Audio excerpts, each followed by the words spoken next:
I traveled to the Philippines by myself for 7 days. Now, let me preface this by saying I did meet up with family when I got there, so I'm going to focus on the fact that I flew and traveled by myself to the Philippines, and that was scary in itself. But also, I'm going to make a little vlog later on because I took a lot of videos from that time, but also I wanted to just talk about it for now. So last year, I really wanted to go to the Philippines because my grandma's sister was celebrating her birthday, and I just really wanted to visit the Philippines more. I grew up Filipino Chinese American, and it's really different of an experience when you grow up in another country away from your culture, obviously. And I really wanted to experience that myself because most of the time before, I'd gone a few times with my family, but it was mostly traveling, a lot of the touristy things. But I really just wanted to experience life. Like you reach that point where you kind of just want to experience everything. So I know 7 days was really short because my budget was a little bit low, but I still wanted to experience it anyway. And I went. And when I flew, I had a connecting flight. So it was a little bit easier than I thought it would be. The navigation was not that bad. Everything was connected. And when I flew to South Korea, that was my first stop after my connecting in the US. I arrived there and it turns out our plane was late. And so I remember one of the assistants there, or I think the flight attendant from our flight, they guided us to the next terminal and we were running through the Incheon airport, which I was really sad because I wanted to walk around and experience the airport, but everything was closed at that point because it was really, really late at night. And that was after, I forgot how long the flight was, maybe about 12-hour flight, just sitting, waiting to go from Minneapolis to Incheon in South Korea. And then right after, since our flight was delayed, we got there a little bit later, I had to switch my flight and I went from Incheon to Cebu because I actually don't really have any family up in Manila. So Cebu is always the place that we go to. And we ended up switching airlines and that flight was really nice too. It was a few hours and I finally got there after what seemed like, I have no idea, nearly 24 hours at that point. It's always hard to travel to the other side over the ocean because you have to wait so many hours, and I feel like it's so painful just sitting for so long, and I get really scared, to be honest, when I'm in a plane. But at this point I'm used to it because I want to travel, so I kind of have to just deal with it. But going over that entire first experience, that was really eye-opening to me, just traveling in itself by myself, because I didn't know what to do, and I'm usually used to my mom just saying, okay, do this, do that. But figuring it out for myself, I felt like I was putting my big girl shoes on and just, wow, exploring the world. Because I always wanted to study abroad when I was in college, but I never had the opportunity to because of the way my classes were kind of lined up. And so I just wanted to take that experience for myself for the first time last year. Now, when I was in the Philippines, that was a completely different story. I think, God was protecting me the entire time. So this podcast episode today, I'm just sharing my experience traveling. And when I got there, it turns out it was raining really, really bad in Cebu. So my uncle told me that when I got there, the rain was flooding the streets and he wasn't even sure if he would get to the airport on time when I arrived. But thankfully he did because it kind of subsided. But apparently the flooding was super bad. And the scary thing was the next day after that, there was an airplane that crash landed in the Cebu airport that was also coming from Incheon. So I guess the rain was pretty bad during that time. But everyone was fine. Everyone was safe. And I didn't even know that happened until we were driving past the airport and we were like, what is that plane doing over there? And then we read about it in the news. And then later that week, we were supposed to travel to another part of the country because we also had family in another part of the country where my grandma's sister was celebrating her birthday and could not go to that at all. I traveled halfway around the world to show up for her birthday, and I could not go to her birthday because guess what? The rain, the weather. It was so bad. And they were like, "Just take a boat. You can take a boat."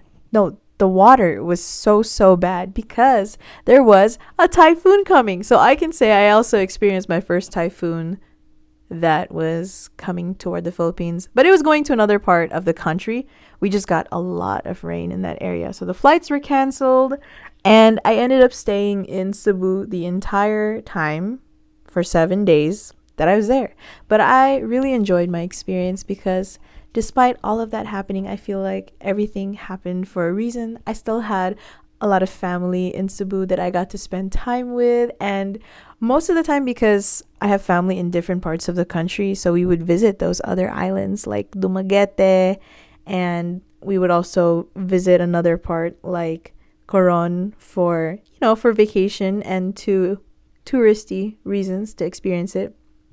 I got to really know Cebu more and become more familiar with the city because honestly, I really love Cebu. And I've been seeing a lot of people talking about moving to Cebu, especially a lot of people from Manila wanting another pace of life and being closer to the islands and to the ocean. And so it really made me happy to be able to spend more time in Cebu and to go around over there. So I can't wait to show you my videos because I have a lot from that time, but got to go to, the usual, the mall, and going to the beach and things like that. But of course, before I've been to Cebu, and if it's your first time hearing this episode or hearing about Cebu, it's in the middle part of the Philippines. So it's very close to a lot of other smaller islands where you can rent a boat and you can go island hopping and see a lot of the reefs where you can go swimming with the fish. And also in Cebu, they have whale sharks a couple hours from the main city in Oslo where you can swim with the whale sharks, and they're really big. And I've never been, but you can also see a sardine run and swim with the fish in another part of Cebu. So it's really nice to visit. And honestly, throughout that entire experience, I learned that when there's something you really want to experience for yourself, or something that you feel really called to do, because for some reason, I don't know why, a lot of people were telling me, why in the world are you traveling to the Philippines for 7 days? And that is a great question because flying is really expensive. But I really wanted to experience it for myself because I knew that if I didn't push myself to go on that trip, then there are a lot of things that are waiting for me to learn and to be experienced. And because of that trip, I can say that it did lead to a lot of good things. It did teach me a lot of things. And I felt like I could feel God's presence throughout that entire trip that I went on.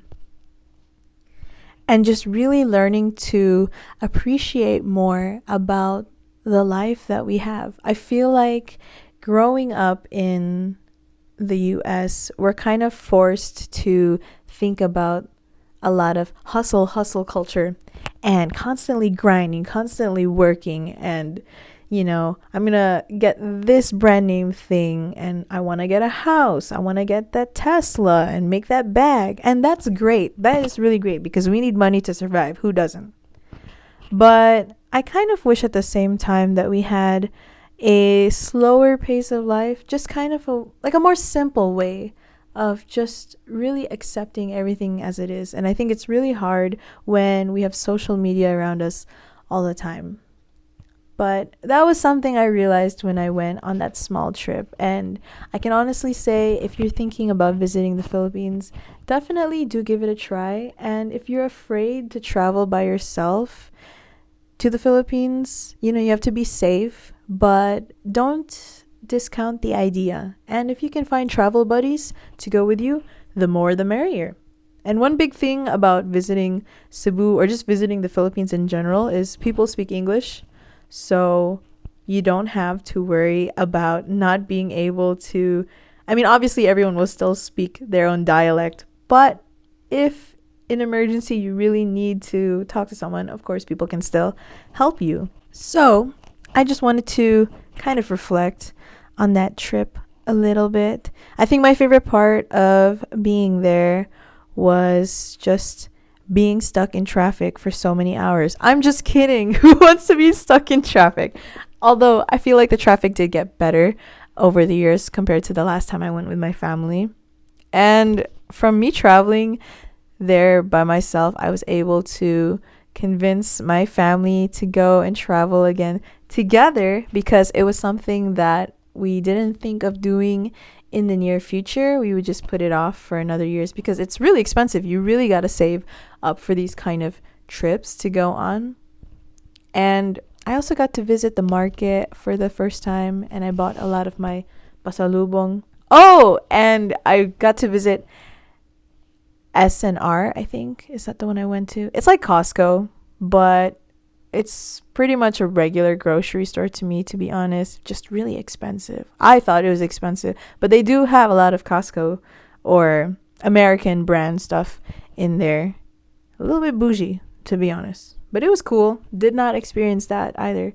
And it was October, but it was already Christmas time because you already know when it's the Burr months, it's Christmas.